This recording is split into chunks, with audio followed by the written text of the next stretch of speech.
Hello and welcome to we are classes. Chemistry के जो हमारा नेक्स्ट टॉपिक है वह है rate of chemical reaction and equilibrium.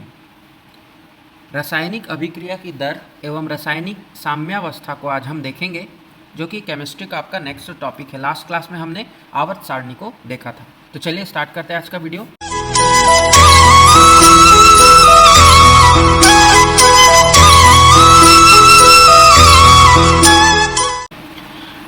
All of you जितने भी लोग हैं वह केमिस्ट्री को यदि लिखना चाहते हैं तो एक टिप ये रहेगा मेरी तरफ से कि जब भी आप केमिस्ट्री को लिखने बैठें तो आप वहाँ पर रिएक्शंस को ज़रूर कोट करिएगा एग्जाम्पल के तहत। तो पहला जो टॉपिक है वह है हमारा रेट ऑफ केमिकल रिएक्शन, रासायनिक अभिक्रिया की दर।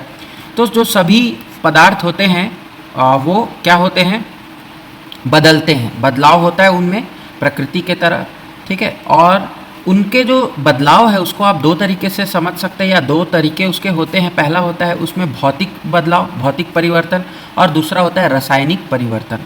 तो जो भौतिक परिवर्तन है वह क्या है, जब किसी भी पदार्थ का, किसी भी तत्व का केमिकल कॉन्फ़िगरेशन, ठीक है, बदलता नहीं है, उसमें कोई भी बदलाव नहीं होता है, लेकिन उसके भौतिक अवस्था में बदलाव होता है, तब हम उसे क्या कहते हैं, भौतिक परिवर्तन कहते हैं, या इंग्लिश में इसे फिजिकल चेंज कहा जाता है।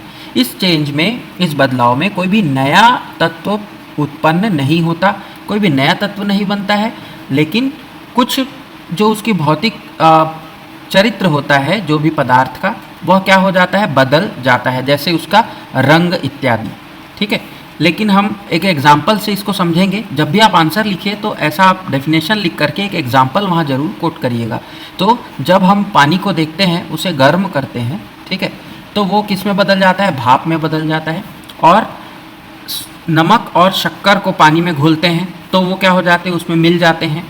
तीसरा है इलेक्ट्रिक बल्ब, विद्युत बल्ब को जब हम लाइट करते हैं, जलाते हैं, तो वो बदलता है, ठीक है। उसमें क्या हो रही, विद्युत ऊर्जा जो है वह लाइट एनर्जी में, मतलब प्रकाश ऊर्जा में बदल रही है। तो यह सभी क्या है, भौतिक परिवर्तन का उदाहरण है, ठीक है। जैसे सल्फर का घुलना, ठीक है, मेल्टिंग ऑफ सल्फर इत्यादि, ये सब आप वहाँ लिख सकते हैं। हम चलेंगे दूसरे बदलाव में, जिसका नाम है केमिकल चेंज, रासायनिक परिवर्तन। जब किसी के केमिकल कॉन्फ़िगरेशन में बदलाव हो किसी भी तत्व के, तब उसे क्या कहते हैं, रासायनिक परिवर्तन कहते हैं। और रासायनिक परिवर्तन के तौर पर एक नए पदार्थ का जन्म होता है या नया पदार्थ बन जाता है। भौतिक परिवर्तन में नया पदार्थ नहीं बनता। अगर किसी के प्रॉपर्टी में चेंज हो, कॉन्फ़िगरेशन में चेंज हो और मास में भी चेंज हो, तो उसे आप रासायनिक परिवर्तन कहेंगे, ठीक है। जैसे हम एग्जाम्पल के तौर पर लेते हैं, उदाहरण के तौर पर लोहे का रस्टिंग, मतलब जंग लगना, ये एक रासायनिक परिवर्तन है। फिर दूध का दही में बदल जाना, ये एक रासायनिक परिवर्तन है। और खाने का जो पचन होता है, ठीक है, पाचन तंत्र होता है हमारे शरीर में जो खाना को पचाता है, वह भी एक रासायनिक अभिक्रिया होती है या रासायनिक परिवर्तन होता है। फिर हम देखेंगे कि जो केमिकल डायनेमिक्स के हिसाब से या उनके अनुसार जो रासायनिक अभिक्रियाएं हैं, उन्हें तीन अलग अलग कैटेगरीज में बांटा गया है, तीन अलग अलग प्रकार में बांटा गया है। जैसे कि पहला प्रकार आप देखिए, reactions which occur at slow speed, मंद गति से होने वाले अभिक्रिया। दूसरा है reactions which occur at high speed, उच्च गति से होने वाली अभिक्रिया। और तीसरा है reactions which are neither slow nor too fast, मतलब ना तो वो अधिक तेज होते हैं, द्रुत होते हैं, ना ही बहुत ही स्लो होते हैं। जैसे स्लो स्पीड में होने के लिए हम एग्जांपल ले सकते हैं लोहे का जंग लगना। दूसरा है हाई स्पीड में होने वाले, तो जो भी आयनिक रिएक्शंस होते हैं, आयनिक अभिक्रियाएं, वो सारे हाई स्पीड की होती हैं। और ना तो बहुत ज़्यादा फास्ट, ना तो बहुत ज़्यादा स्लो, उसमें आपका आएगा hydro dissociation of ester. Ester एक क्या है, ऑर्गेनिक कंपाउंड है। इसका जो हाइड्रो डिसोसिएशन है उसको हम नाइदर स्लो नॉर फास्ट में रखेंगे। अब हम बात करते हैं रेट ऑफ केमिकल रिएक्शन की, रासायनिक अभिक्रिया की दर क्या होती है। तो रासायनिक अभिक्रिया जब होती है तो जो रिएक्टेंट्स होते हैं, जिनका रिएक्शन किया जाता है, उनके जो संकेंद्रण होता है, उनका जो कॉन्सेंट्रेशन होता है, वह क्या होता है, वह कम होता है समय के साथ में। और जो प्रोडक्ट होता है, मतलब जो पदार्थ बनता है, उसका जो कॉन्सेंट्रेशन होता है वह बढ़ता है। कॉन्सेंट्रेशन जो है वह ग्राम पर मोल लीटर में दर्शाया जाता है। ठीक है, तो रेट ऑफ केमिकल रिएक्शन को हम इस तरह से परिभाषित कर सकते हैं कि change in of concentration of product और reactant in unit time interval. एक यूनिट टाइम में, ठीक है, इकाई समय में किए गए परिवर्तन में किसका किसका परिवर्तन है, तो बदलाव किस में हो रहा है, कॉन्सेंट्रेशन ऑफ प्रोडक्ट और रिएक्टेंट दोनों के कॉन्सेंट्रेशन में बदलाव हो रहा है। इसका अगर हम मैथमेटिकल एक्सप्रेशन देखें तो रेट ऑफ रिएक्शन क्या होता है, change in the concentration of product और रिएक्टेंट अपॉन टाइम इंटरवल। यह समय के द्वारा क्या किया गया है, बदलाव लाया गया है। उसको ऐसे भी हम प्रदर्शित कर सकते हैं कि मान लीजिए कि एक जनरल रिएक्शन है A प्लस बी, ये रिएक्टेंट हो गए, और C प्लस डी वह क्या हो गया, प्रोडक्ट हो गया। तो जो अभिक्रिया की दर होगी वह कैसे दर्शाई जाएगी, डेल्टा ए मतलब A में परिवर्तन बटे डेल T समय में बदलाव, या डेल्टा B और डेल्टा T, डेल्टा B मतलब B में परिवर्तन और विथ रेस्पेक्ट टू टाइम, ठीक है, या delta C by del T और delta D by del T। तो आप इस तरह से रेट ऑफ केमिकल रिएक्शंस को दर्शा सकते हैं, जहाँ पर delta A, delta B, delta C और डेल्टा D क्या है, चेंज है, बदलाव है concentration of A, B, C और D में। ठीक है, अब हम आगे बात करेंगे तो कॉन्सेंट्रेशन ऑफ रिएक्टेंट्स जो हैं, ठीक है, जिनका रिएक्शन हो रहा है वह कम होता है टाइम के साथ में। सो इसको क्या दिखाते हैं हम, ऋण चिन्ह से दिखाया जाता है। और प्रोडक्ट का कॉन्सेंट्रेशन हमने देखा कि बढ़ रहा है तो इसे धन चिन्ह से दिखाया जाएगा। ठीक, हमें पता है कि जो कॉन्सेंट्रेशन ऑफ रिएक्टेंट्स है वो कम होगा और प्रोडक्ट जो है वो बढ़ेगा। तो किसी भी समय पर, ठीक है, रेट ऑफ रिएक्शन जो होगा, अभिक्रिया की जो दर होगी, उसे कैसे दिखाया जा सकता है, वेलोसिटी और the rate is equal to dx by dt, जहाँ dx क्या है, एक इन्फिनिटेसिमल चेंज इन कॉन्सेंट्रेशन है, मतलब कॉन्सेंट्रेशन में बदलाव है, जबकि बहुत ही कम बदलाव समय में आपको मिलता है, दैट इज़ dt। मतलब इसका जो समय का अंतराल है वो बहुत कम है, और dx जो है वो अभिक्रिया का जो कॉन्सेंट्रेशन है उसमें बदलाव है। ठीक है, वेलोसिटी ऑफ रिएक्शन क्या होता है, कांस्टेंट माना जाता है, लेते हैं हम विथ रेस्पेक्ट टू टाइम, और वेलोसिटी को किससे दिखाया जाता है, मोल पर लीटर पर यूनिट टाइम। इनको आप याद रखिएगा, ये आपको वहाँ लिखने के काम आएगा। अब एक एग्जांपल लेते हैं। सपोज हाइड्रोजन जो है वह किसी अभिक्रिया में भाग ले रहा है एज अ रिएक्टेंट, ठीक है, और rate of chemical reaction hydrogen का कैसे दिखाया जाएगा, तो rate of chemical reaction is equals to minus, यहाँ माइनस का साइन हमने देखा था क्योंकि इसमें कमी होगी, delta of H2 upon del T। Instant rate of reaction को क्या लिखेंगे, माइनस dH2 बाई dt। ठीक है, इंस्टेंट हो गया किसी भी समय के लिए, जहाँ dH2 क्या दिखा रहा है, बहुत ही कम बदलाव दिखा रहा है कॉन्सेंट्रेशन ऑफ हाइड्रोजन के कॉन्सेंट्रेशन में। ठीक है, और dt क्या दिखा रहा है, बहुत ही कम बदलाव समय के दौरान। तो H2 जो है वह रिएक्टेंट है, इसलिए नेगेटिव साइन, ऋण का चिन्ह हमने लिया है, ये तो आपको पता है। अब आयोडीन की बात कर ले एक और एग्जाम्पल के थ्रू। जब भी आपको ऐसे एग्जाम्पल्स देने हो तो आप वहाँ ज़रूर कोट करिए, जिससे आपको अच्छे नंबर्स मिलेंगे। साइंस में आप डायग्राम्स, एग्जाम्पल्स और एप्लीकेशंस, ये तीन चीज़ को लिखते जाएंगे तो आपको नंबर अच्छे मिलेंगे। केमिकल रिएक्शन यदि उसमें होता है तो उसके जो रेट ऑफ रिएक्शन है उसको प्रोडक्ट, मान लीजिए आयोडीन क्या बन रहा है, ऐसे प्रोडक्ट बन रहा है, तो प्रोडक्ट के लिए हम तो पॉजिटिव साइन यूज़ करते हैं, तो ये क्या हो जाएगा, del I2 by del T। ठीक है, आयोडीन प्रोडक्ट है इसलिए पॉजिटिव साइन। अब हम देखते हैं कि रासायनिक अभिक्रिया की दर को कौन कौन से ऐसे घटक हैं जो प्रभावित करते हैं। तो सबसे पहले हम देखेंगे कॉन्सेंट्रेशन ऑफ रिएक्टेंट्स का कॉन्सेंट्रेशन। रेट ऑफ रिएक्शन जो है बढ़ेगी यदि कॉन्सेंट्रेशन रिएक्टेंट्स का बढ़ता है, ठीक है, और घटेगी यदि वह घटता है, ये तो सीधी सी प्रक्रिया है।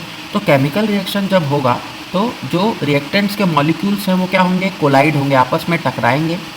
जब कॉन्सेंट्रेशन ऑफ रिएक्टेंट्स बढ़ेगा तो number of molecules per unit volume भी बढ़ेंगे। ठीक है, एक ही यूनिट एरिया पर मॉलिक्यूल्स की संख्या जो है वो बढ़ती जाएगी जब कॉन्सेंट्रेशन बढ़ेगा। तो इसीलिए जो नंबर ऑफ कोलिजन्स है, इनमें जो टकराव है आपस में, वह भी क्या होगा, वह भी बढ़ेगा, और रेट ऑफ रिएक्शन भी बढ़ेगी। सिंपल सी बात है कि यदि किसी भी मॉलिक्यूल्स दूर दूर थे और उनमें कोई भी टकराव नहीं हो रहा था, जब हम इनके कॉन्सेंट्रेशन को बढ़ाए, इनमें जो है पास पास आने लगे और कोलाइड जो है इनमें टकराव जो है वो बढ़ता गया, तो अभिक्रिया की दर भी बढ़ जाएगी। ये एक ग्राफ बना हुआ है, ये कॉन्सेंट्रेशन ऑफ रिएक्टेंट है और ये टाइम है। तो ये जो ग्राफ है ये एक्सपोनेंशियल राइजिंग कर्व हमें मिलता है, ठीक है। ये सी जो पॉइंट है, मतलब जैसे जैसे समय बढ़ेगा तो प्रोडक्ट का कॉन्सेंट्रेशन जो है वो बढ़ता जाता है विद रेस्पेक्ट टू टाइम, ठीक। दूसरे जो हमारा फैक्टर है, घटक है, वह है टेम्परेचर ऑफ रिएक्शन, अभिक्रिया का तापमान। जब तापमान को हम बढ़ाएंगे अभिक्रिया में तो अभिक्रिया की दर भी क्या होगी, बढ़ेगी, क्योंकि जब तापमान बढ़ता है तो जो इनएक्टिव मॉलिक्यूल्स होते हैं वो एक्टिव हो जाते हैं, ठीक है। तो नंबर ऑफ जो कोलिजन्स होता है, टकराव जो होता है मॉलिक्यूल्स के बीच में, वह भी बढ़ेगा। और जब ऐसा होता है तो क्या होने लगता है, अभिक्रिया की दर बढ़ने लगती है। इसमें एक चीज़ आप कोट कर दीजिएगा कि सभी इंक्रीज़ जो कि 10 डिग्री में होता है तो rate of chemical reaction double हो जाता है। 10 डिग्री में हम तापमान बढ़ाएंगे तो अभिक्रिया की दर जो है वो दुगनी हो जाएगी। तीसरा है हमारा प्रेजेंस ऑफ कैटलिस्ट। कैटलिस्ट क्या होता है, तो कैटलिस्ट वो होते हैं जो अभिक्रिया की दर को घटाने या बढ़ाने के लिए काम में लाते हैं, लेकिन ये किसी भी बदलाव का भाग नहीं होते, ये केवल अभिक्रिया की दर से संबंधित होते हैं। चौथा हम बात करेंगे प्रेशर ऑफ रिएक्शन की। यदि रिएक्शन का दाब में कोई परिवर्तन करें तो क्या होगा, मान लीजिए कि कोई अभिक्रिया हो रही है, वह गैसीय अवस्था में हो रही है और गैसीय अवस्था में उसे हम क्या करेंगे, दाब को यदि हम बढ़ाएंगे तो उसका जो आयतन है, वॉल्यूम है, ठीक है, आयतन में क्या होगा, आयतन बढ़ेगा। और जब आयतन घटेगा, और जब आयतन घटेगा तो कोलिजन की संख्या पर यूनिट वॉल्यूम में क्या होगी, बढ़ जाएगी। आपने सिलेंडर में आधी गैस भरी थी और आपने क्या किया, इतनी ही गैस को अब इससे हाफ पोर्शन के सिलेंडर में भरा, तो इसमें जो अब प्रेशर होगा इसके हिसाब से वह ज़्यादा होगा। यही चीज़ कही जा रही है और यही चीज़ होती भी है। देन हम बात करेंगे सरफेस एरिया की, जो पृष्ठ जो है आपका क्षेत्रफल है, ठीक है। तो रिएक्टेंट जो है यदि वह सॉलिड स्टेट में है, ठोस अवस्था में है, तो उसके जो सरफेस एरिया को बढ़ाने पर, ठीक है, जो अभिक्रिया की दर होगी वह भी बढ़ेगी, ठीक है। यदि रिएक्टेंट्स को पाउडर फॉर्म में लिया जाए तो उसकी जो अभिक्रिया की दर है वो ज़्यादा तेज हो जाती है। इसका सबसे अच्छा उदाहरण है ताप विद्युत गृह में कोयले को चूर्ण के तरीके से लेना। यदि आप ठोस कोयला लेते हैं जो सॉलिड फॉर्म में है और उसे आप क्या करते हैं, भट्ठी में डालते हैं, तो उसमें क्या होता है, जो ताप उत्पन्न होता है जिसे आप हीट बोलते हैं, ठीक है, तो स्पेसिफिक हीट इसका कम होता है। यदि आप इसको क्या कर दें, चूरा कर दें, पाउडर के फॉर्म में लाएं और उसके बाद इसे फर्नेस में डाला जाए तो उसकी जो स्पेसिफिक हीट होगी वह ज़्यादा मिलेगी और हमारा जो रेट ऑफ रिएक्शन है वो भी बढ़ जाएगा। तो इस तरह से हम 5 फैक्टर्स देखे अभी जो हमारे क्या कर रहे थे, जो हमारे रेट ऑफ रिएक्शंस को अफेक्ट कर रहे थे। इनको आप लिख दीजिएगा, इतना आपके लिए बहुत ज़्यादा काफ़ी है। अब हम बात करेंगे fast and slow chemical reactions की, द्रुत एवं स्लो या स्थिर केमिकल रिएक्शंस की। तो कुछ केमिकल रिएक्शन हैं जो बहुत ही लो स्पीड में होते हैं, बहुत ही मंद गति से होते हैं, और कुछ जो होते हैं वह उच्च गति से होते हैं। तो रिएक्शन का जो स्पीड है उसे आप रिएक्शन के दौरान लिए गए समय के साथ आप उसे कंपेयर कर सकते हैं। तो जो केमिकल रिएक्शंस बहुत ही स्लो होते हैं और बहुत लंबा समय लेते हैं कंप्लीट होने के लिए, उन्हें आप स्लो रिएक्शंस कहेंगे। जैसे दूध का conversion of curd into milk, ठीक है, फिर रस्टिंग ऑफ आयरन, यहाँ थोड़ा सा गड़बड़ लिखा गया, आप देख लीजिएगा, इसको उल्टा है। और formation of hydrogen iodide, HI का बनना by reaction of hydrogen and iodine, जो कि अभिक्रिया क्या होगी, H2 + I2, ये देगा हमें 2HI। ये सारा क्या है, ये सारा स्लो रिएक्शंस है, बहुत ही मंद गति से होने वाली अभिक्रियाएं हैं। अब हम बात करेंगे जो हाई उच्च स्पीड पर होता है, तो उसमें जो लिया गया समय है वो बहुत कम होता है, ठीक है, मतलब 10 की घात ऋण 6 × 6 सेकेंड, बहुत ही कम है, ठीक है। फिर उन्हें उच्च गति की अभिक्रियाएं कहते हैं। और ये जो है यह क्या होता है कि जब आयंस, ठीक है, आयंस का रिएक्शन होता है तो उन्हें आयनिक रिएक्शन कहा जाता है, और आयनिक अभिक्रियाएं जो होती है वो बहुत उच्च गति पर होती है। जैसे हम बात करें सिल्वर नाइट्रेट की Ag+NO3 और सोडियम क्लोराइड की Na+Cl-, तो ये क्या देगा, AgCl देगा, सिल्वर क्लोराइड हो जाएगा और NaNO3 दे देगा। तो ये जो अभिक्रिया है यह बहुत ही क्या होती है, फास्ट होती है, बहुत शॉर्ट टाइम में हो जाएगी और आपको क्या होगी, रिएक्शन बहुत फास्ट मिलेंगे। तो ये था आपका fast and slow chemical reaction, इसके क्वेश्चंस आपको आते हैं। तो आज की इस क्लास में इतना ही। नेक्स्ट क्लास में हम मिलेंगे अपने अगले टॉपिक के साथ में। तब तक के लिए आप देखते रहिए हमारे चैनल को। यदि आपने सब्सक्राइब नहीं किया तो सब्सक्राइब कर लीजिएगा। वीडियो आपको पसंद आए तो लाइक ज़रूर कर दीजिएगा। PDF नोट्स के लिए आप टेलीग्राम से जुड़ जाइए, नीचे लिंक चल रहा है उसका, और अपनी तैयारी अच्छे से करिए। Thank you very much.